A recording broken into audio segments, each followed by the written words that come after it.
Hello viewers, welcome to our channel తెలుగులో. So viewers, చాలామంది ఎన్ని రోజుల నుంచో నన్ను కమెంట్ చేస్తున్నారు మన ఛానల్లో సెకండ్ ఇయర్ సివిక్స్ పేపర్ అనేది చూపించండి అక్క అని.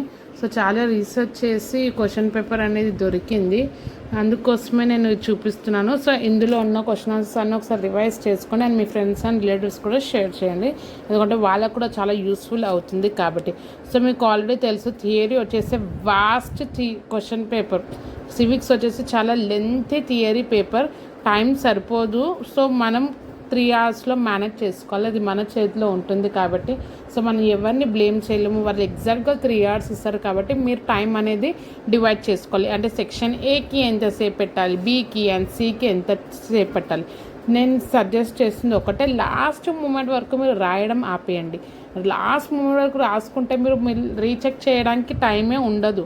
సో నా సజెషన్ వచ్చేసి హాఫ్ అన్ అవర్ కాకపోయినా అట్లీస్ట్ 15 మినిట్స్ ముందు పేపర్ కంప్లీట్ చేయడానికి ట్రై చేయండి, ఓకేనా. 15 మినిట్స్ ముందన్నా కంప్లీట్ చేసుకుంటే మీరు మళ్ళీ పేపర్ అనేది చెక్ చేయొచ్చు. ఎందుకంటే ఇప్పుడు సెక్షన్ ఏలో రైట్ ఓన్లీ 5 ఆన్సర్స్ అంటారు, క్రాస్ చెక్ చేయొచ్చు. అండ్ సెక్షన్ బిలో ఇంత రాయండి, అండ్ సెక్షన్ సిలో ఓన్లీ అలా చెక్ చేసుకోవడానికి చాలా ఇంపార్టెంట్.